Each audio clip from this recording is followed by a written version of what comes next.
get into it the way I usually do. Coach Colin here, Soul Not For Sale podcast. We got Joe Rogan today, folks. I like when I get started like that. A lot of people get upset when they miss the claps, but let's get right into it. Joe Rogan talking about why men feel so disaffected. Then we're going to jump over to Jordan Peterson talking about the exact same topic alongside Piers Morgan. And let's just jump right in. Let's go. Grams, and people polish these things off every day. Someone's polishing off a 2-liter of Mountain Dew listening to this as we speak. So that's probably double that. So that's hundreds of grams of sugar. The big gulps. Yeah, the average American is fatter than the average American pig now. It's true. Average American man, 28% body fat. Average American woman, 40% body fat. Average American pig, 15 to 25% body fat. Oh my God. Yep. I would have thought it would be higher than 28%. I think we're doing pretty good.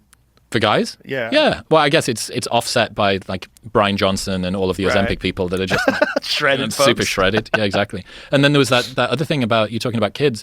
That some huge percentage of 18 to 24-year-olds couldn't join the military. Yeah. Like 70% because of mental health or obesity or drug use or something. And half of them had 2 or more of these excuses for why you couldn't do it. And I think if you track over time, the amount of military service that people have had, so much less. Now, it's so much less. And I wonder how many of the issues that we're seeing, even women being attracted to guys, I think that what you want to do as a guy is try and signal, the same as going to the gym, reliable, orderly, conscientious, I can be on time, I can do hard things. Yeah. This is one of the proposed explanations for the baby boom, was that a lot of men that did come back from war were signaling their eligibility, signaling how reliable they could be, and it made it easier for women to be attracted in that way. That makes sense. I mean, imagine a woman, you're going to get pregnant, and so you're going to be, you could work for a little while, but towards the end you're not going to be able to work, and then after the child it's going to be very difficult to work. So you're reliant on this other person that, like, how well do you know this person? Did you do that 10-day vacation in Jamaica with that guy? Did you drive from Montego Bay to Kingston twice in bad traffic? Do you know what happens when he makes mistakes? Does he blame other people, or does he apologize? Like, who is he? You know, because all that's going to come up when you get 4 hours sleep because the baby's crying, and then, you know, maybe he doesn't like his job anymore, he wants to quit, and you're like, you can't quit, motherfucker. You have to feed us. Yeah. You have to take care of a family now. You're not going to just quit. What are you talking about? You don't like your job? Show up. And I can't imagine relying on another person like that. I mean, this is why women are so picky. Like, when you see that 80% of the women are attracted to 20% of the men, and that's what that is. What did you expect? What did you expect? It's hard to have your shit together. It's hard to be kicking ass in this fucking complicated, bizarre world that we live in. It's hard. So for a woman, of course, they're going to grab, what about personality? Yeah, you're a fucking lazy. That's part of your personality. Part of the reason why you're not successful at 40 years of age has to be you. Has to be. Some of it has to be. I mean, it could be an avalanche of bad luck, one thing after the other, but I would like to see that you're making progress towards a better direction. But if you're stuck in this modality, if you're stuck in this mindset of, you know, the world f***s me over, it's like never going to, no one's going to want to be with you. No one's going to want to have children with you. No one's going to be willing to rely on you to support a family. Like, you have to get your shit together. And you have to also be attractive, which is just dumb luck. Like, you have the dumb luck of genetics. You got a good face. Ooh, you know, you got a good body. A lot of that's genetics too. You know, like, what they like and what they don't like is mostly about breeding. It's mostly about, is this person reliable to breed with?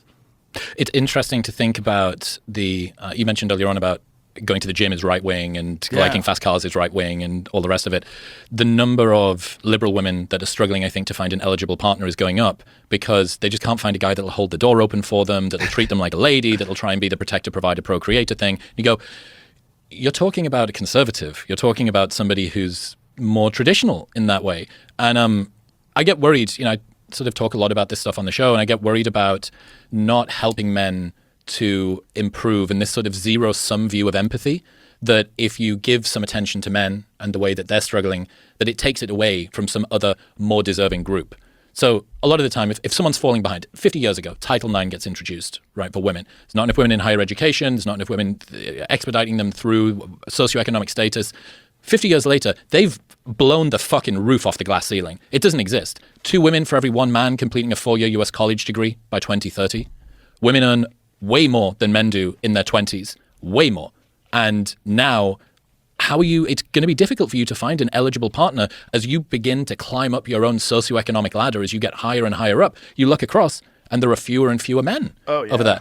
And what you think is, okay, well, typically if a group is falling behind in society, we don't tell them to pick themselves up by their bootstraps.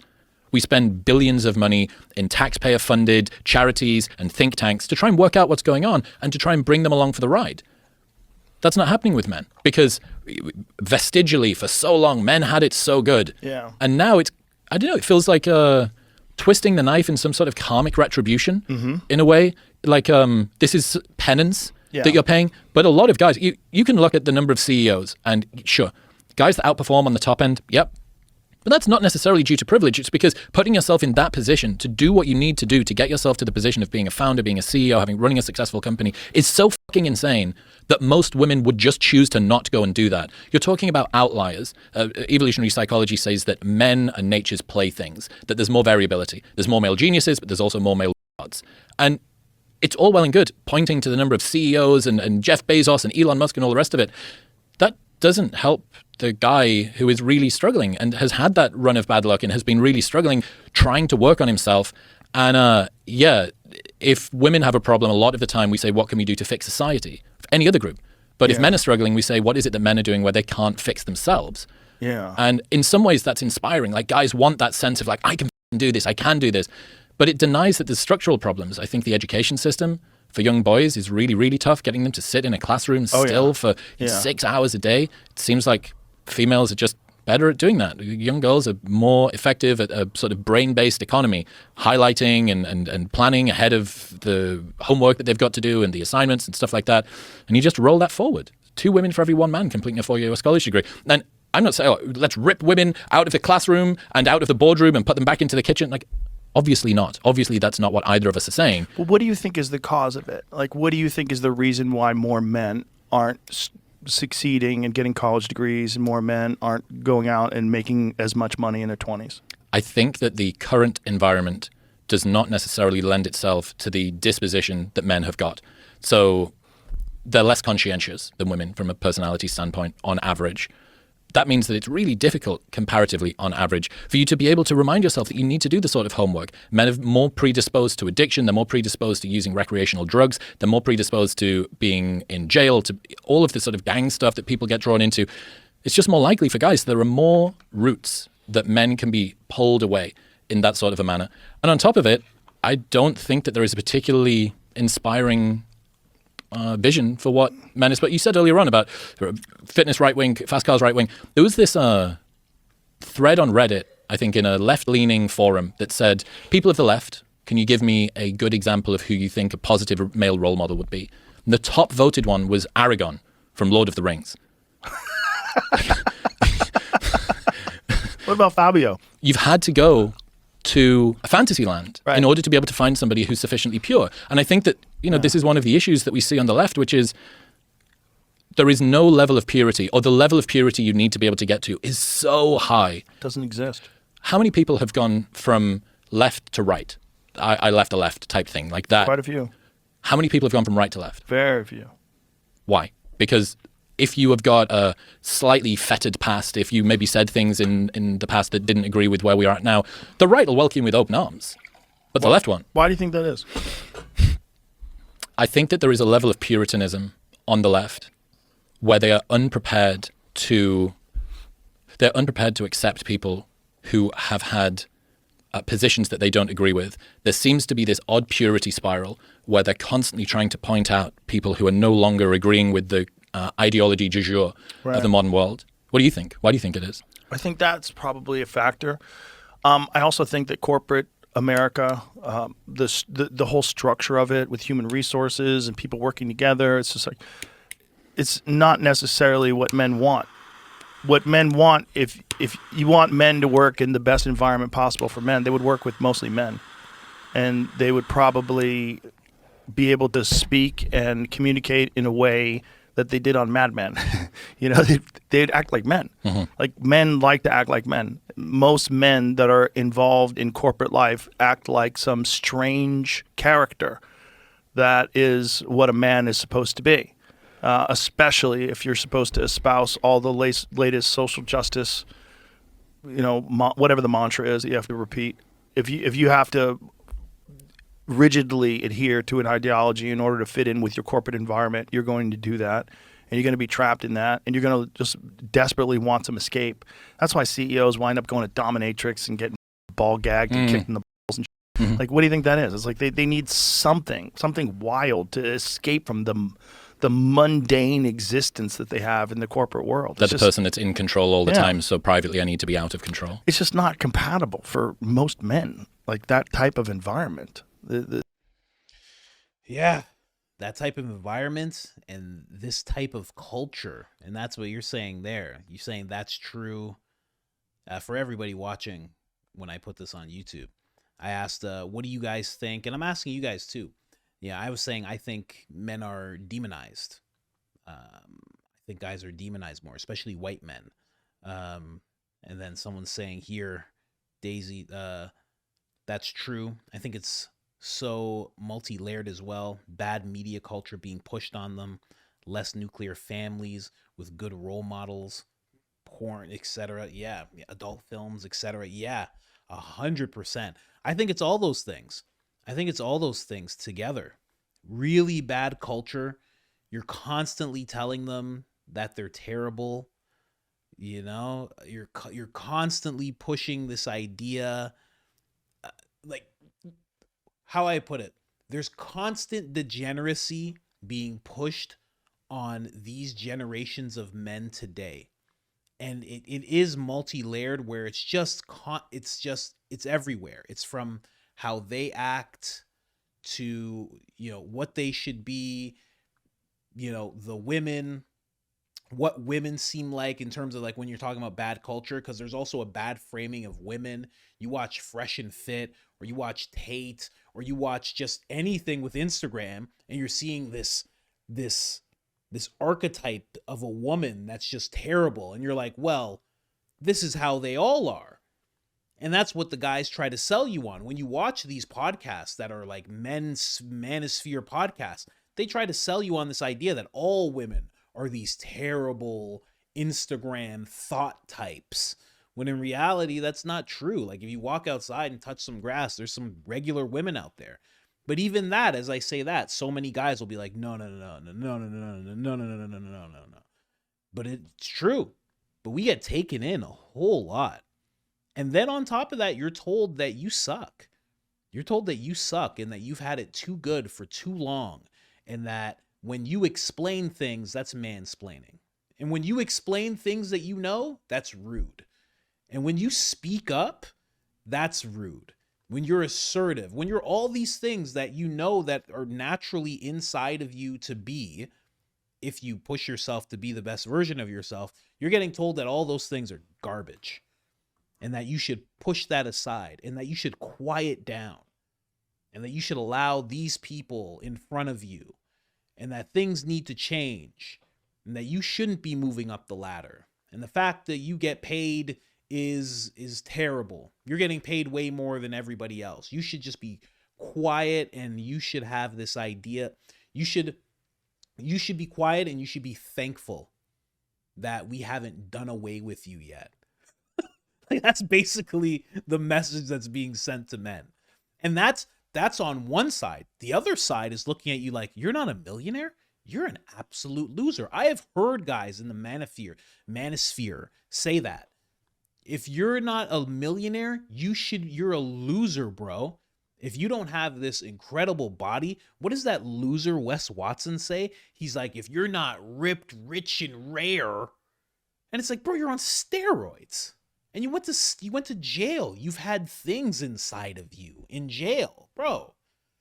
And you have the nerve to look at regular guys who are pretty much the lifeblood of the entire country and look at them and say, oh, well, You should be but you're not in shape, you're not a millionaire, you should feel bad about yourself. It's gross.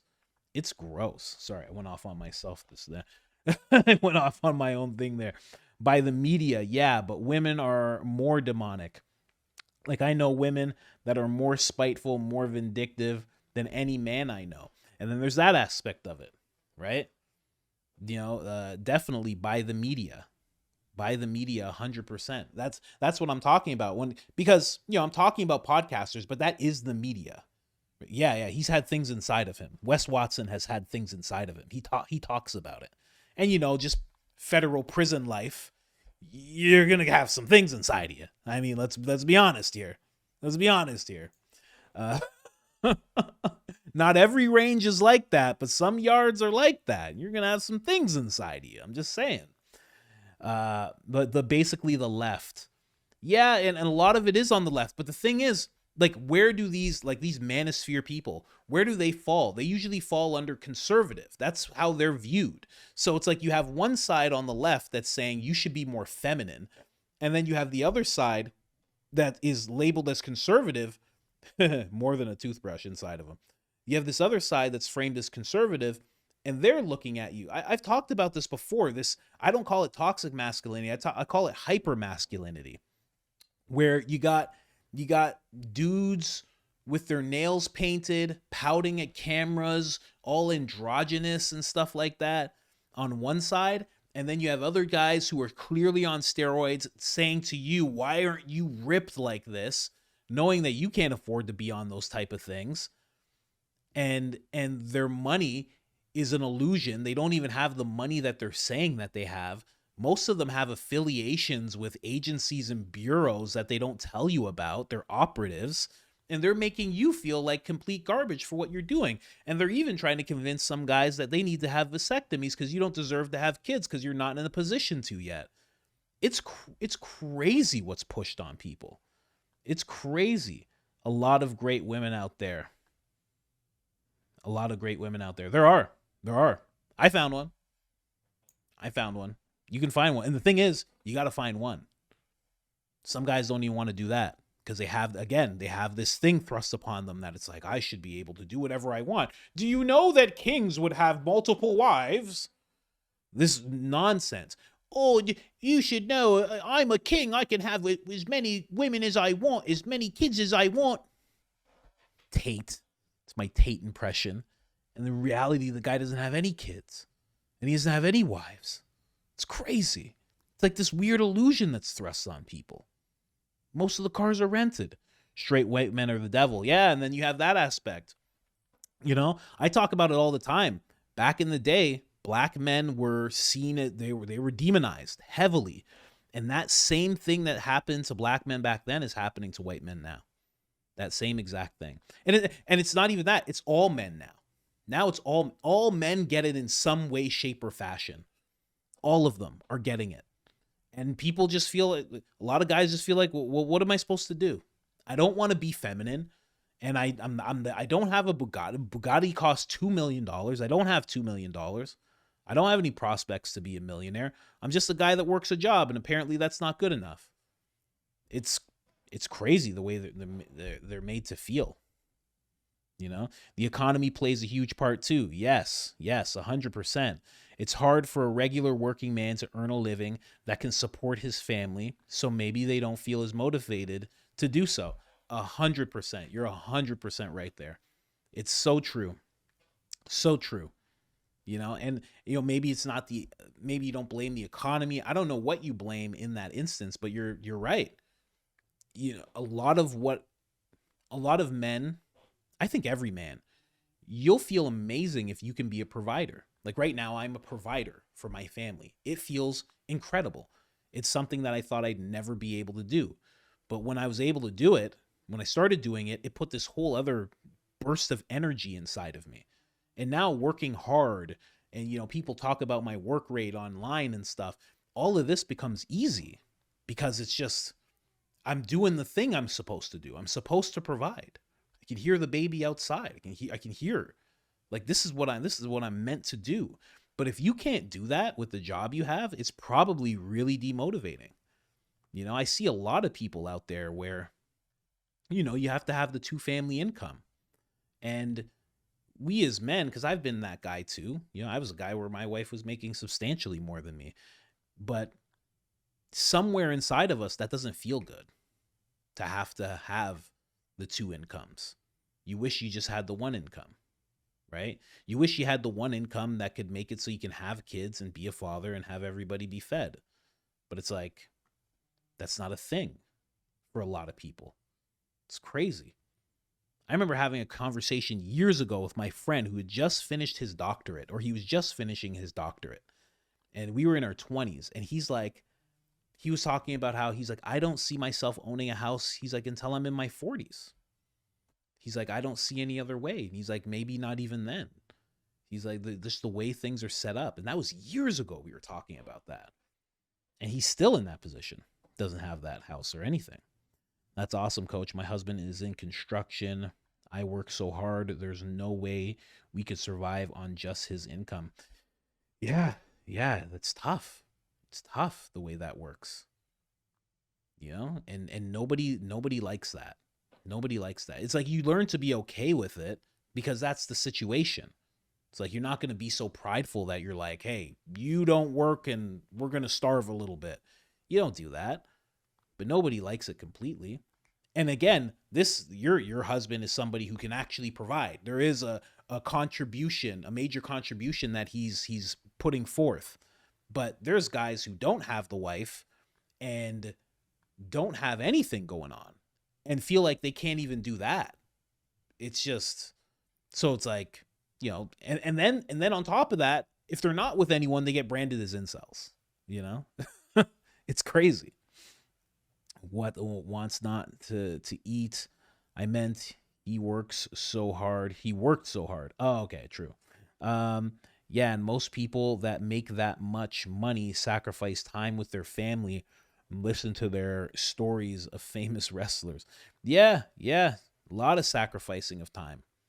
Especially if you don't work from home, you know, or you can't just be around, or you don't call the shots in regards to what you're going to be doing and whatnot. Yeah, 100%. Here, I'm going to pull this up now. Let Jordan Peterson talk a little bit about men and the reason that they feel this way. Let's go for. I would love to hear Trump's take on that. I would love to hear his take on that whole thing. Here, listen to this. Olivia Wilde has a new movie out, which she says is based on you, this insane man, this pseudo-intellectual hero to the incel community. Incel being these weirdo loner men who are despicable in many ways. Is that you? Are you the intellectual hero to these people? Sure. Why not? You know, people have been after me for a long time because I've been speaking to disaffected young men. You know, what a terrible thing to do that is.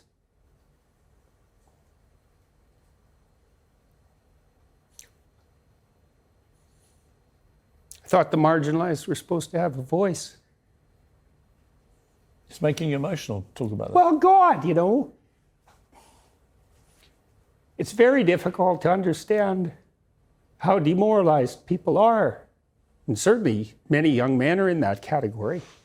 And you get these casual insults, these incels. What does it mean? It's like, well, these men, they don't know how to make themselves attractive to women who are very picky, and good for them. Women, like, be picky. That's your gift, man.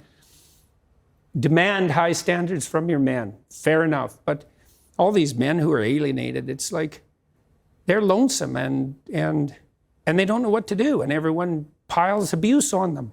When she said that, Olivia Wilde, it stung you, didn't it? I saw the reaction. By that that time, you know, that as far as critiques go, that was kind of low level. I mean, once I got painted as Red Skull, you know, magical super Nazi, that was kind of the end of the insults. There's no place past that. So when Olivia Wilde made those comments, the first thing I did was go look at the preview for her movie, which I quite liked. I thought I would go see that movie probably, and perhaps I will. It didn't really bother me. My family and I talked about it right away, and we were able to respond to it with some degree of humor, which then people completely misunderstood. I said I hope that, you know, that if I had to be played by someone I think Chris Wilde is that. He's a very good-looking man, and so that seems all right, you know. And then I said something like, "I hope he gets my fashion style choice right when he plays me," and it was a joke. All that was a joke. I mean, you've been so controlled today, and yet in that brief moment, you got very emotional. Why? It's really something to see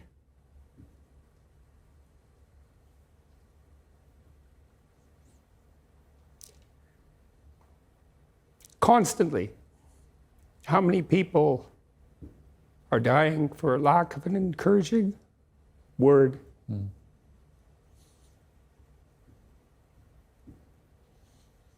And how easy it is to provide that if you're careful. You know, give credit where credit is due. And to say,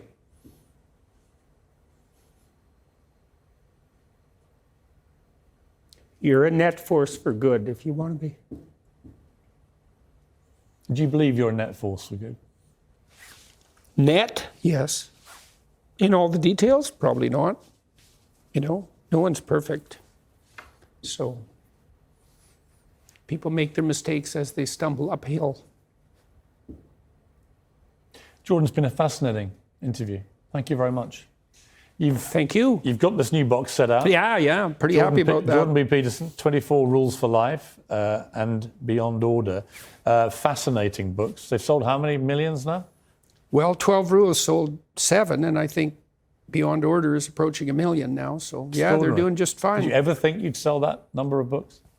I never thought any of this would happen, you know, I mean, so yeah, I knew when I was teaching at Harvard and at the University of Toronto that some of the things I was teaching were revolutionary. I was surprised that I got away with it, let's say, as long as I did. And so there's a way in which it doesn't surprise me. And I wouldn't say that's because of the brilliance of my ideas. It's because I'm good at communicating ideas, but the ideas that I've been developing, they're ancient ideas. They're the oldest ideas we have in some real sense. So man, that's yeah, he sums it up pretty well when he talks about this type of thing. It's you know, the one part that stands out the most, right? This part right here, where he says this. Been after me for a long time because I've been speaking to disaffected young men. You know, what a terrible thing to do that is.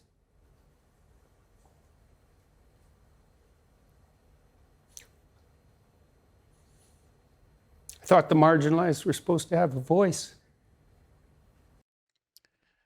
And that's exactly it when it comes to a lot of young men right now. People, you know, if you think they're supposed to have a voice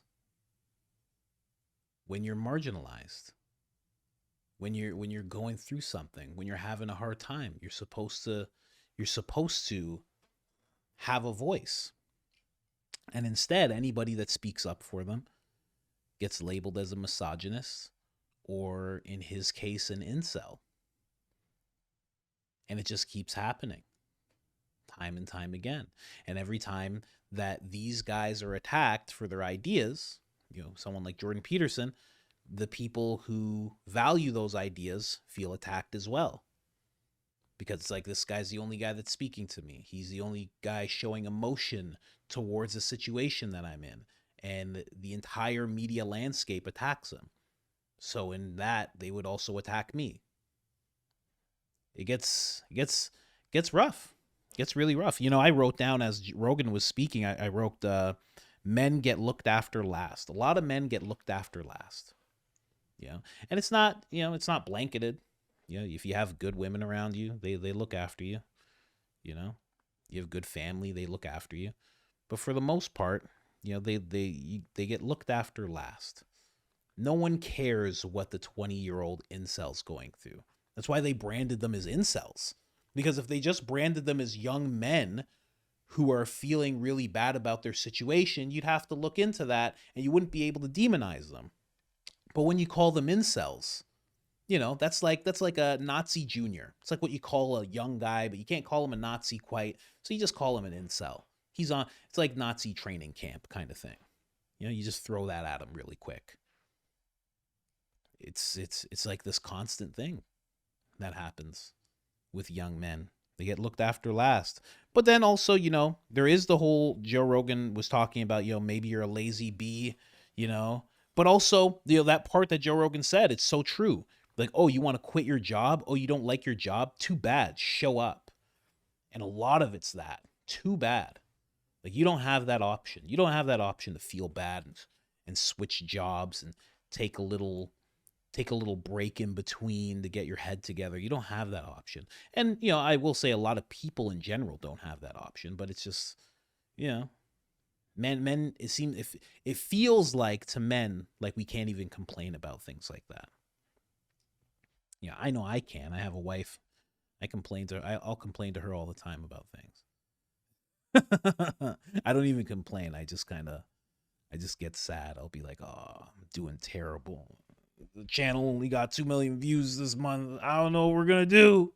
What are we going to do? She's like, we're fine. Like, what are you talking about? This is incredible. But it's hard. It's hard. It's really hard. I think back to when I had only the skills to work in a warehouse and I was just working warehousing. Everything just seemed impossible. Living on my own, providing for a family, it just all seemed so impossible. Like there was no way that it could possibly happen. Absolutely no way it could happen. I couldn't imagine how it could happen, given the money that I was making, the time that it was taking, and the fact that I hated the job so much. And I just remember that soul-sucking, it felt like to me, it just felt like it was like tormenting my soul all the time. And if that's what a lot of guys are going through right now, it's incredible, terrible place to be. And they feel like they don't have a place to really vent any of that, I do feel bad for guys.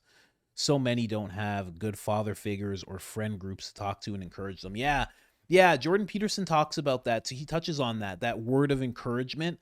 It's so true that I try to do it with my friends all the time. I try to be very encouraging. I try to be encouraging with everybody I interact with, really. I try to always paint the brighter picture of what things could be for people. But yeah, people don't get that a lot. They get the opposite a lot. They get the opposite of people trying to kind of drag them down and keep them in their place. And then talk about father figure. Like I didn't have any father figure, and that made it even worse back when I didn't have any skills and I was going from job to job and working in job agencies and stuff like that. It's terrible. Terrible. Literally had nobody to turn to. Had a few good friends, but even then it couldn't open up completely, And that's mainly the reason I would get high all the time. Back in the day when I had that addiction, it's constant. 50 Cent said, despair is a luxury because when you're broke, you got to pay the bills. So you can't feel depressed. Yeah. Depression is a luxury. Yeah. You can't feel depressed. Yeah, it's true.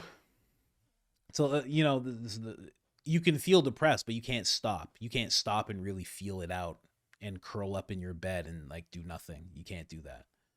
Yeah. That's why for myself, I mean, even at my lowest points and no skills, like that's why I turned to the streets. I was like, well, I guess this is what I'll do instead. Yeah, it's hard. Here's another clip.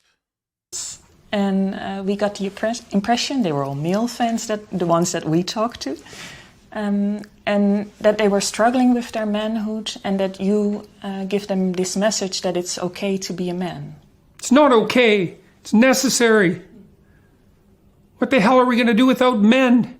You look around the city here, you see all these buildings go up, these men, they're doing impossible things. They're under the streets, working on the sewers, they're up on the power lines, in the storms and the rain. They're keeping this impossible infrastructure functioning. This thing that works in a miraculous manner. They work themselves to death, and often literally. And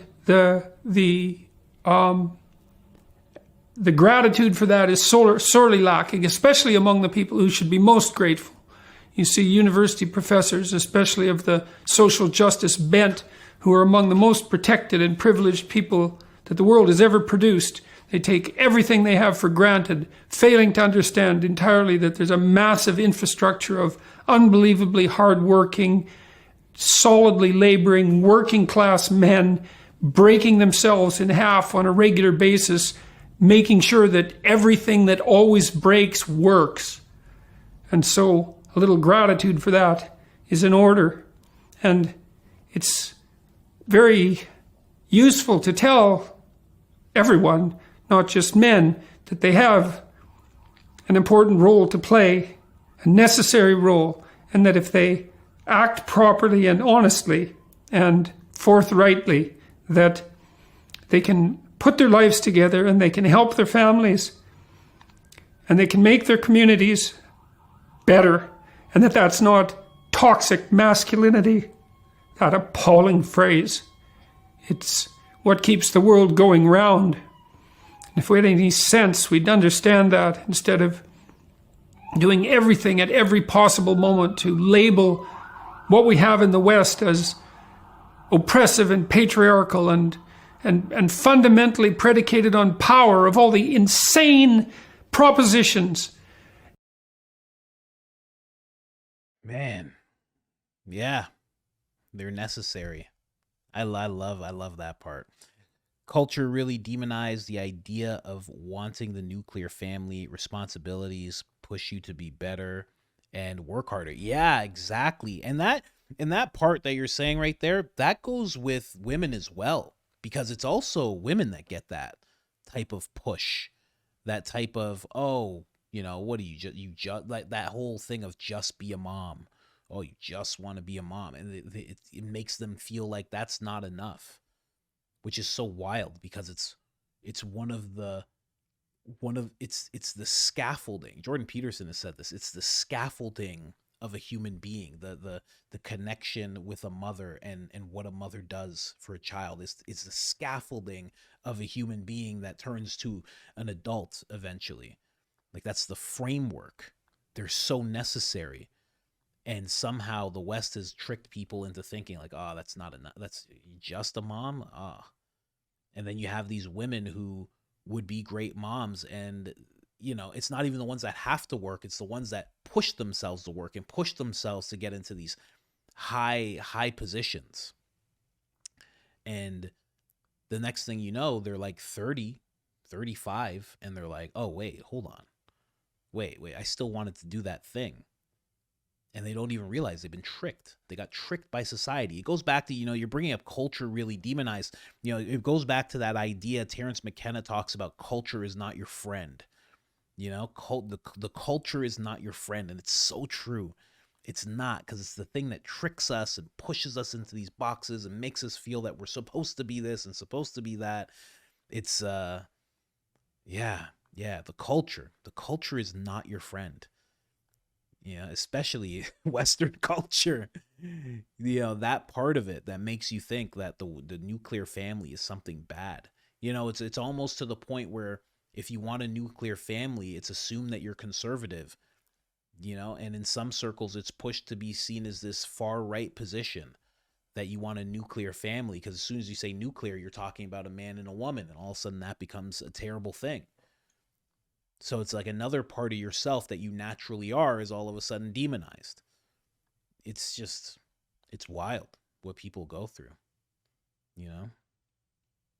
Anyway, that was good, guys.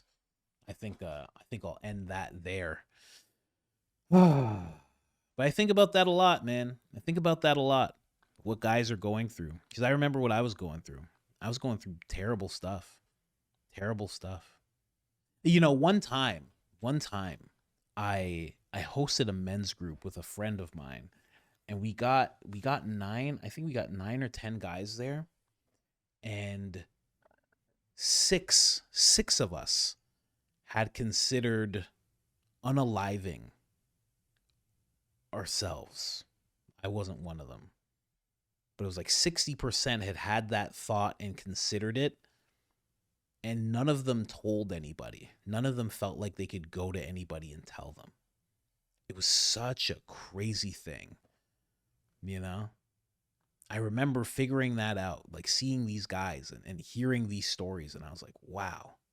And these guys, some of them were real, you know, well-to-do, good-looking, good jobs, have it together, squared away, understand health, not putting garbage in their system. They all had the same thing.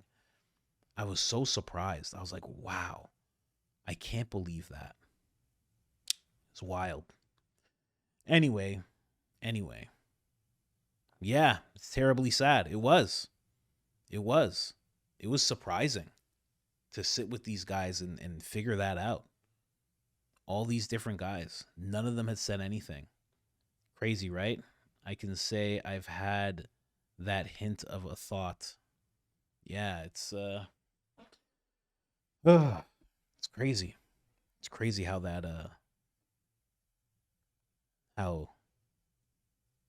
how we're going through that. And we're at a point where no one cares.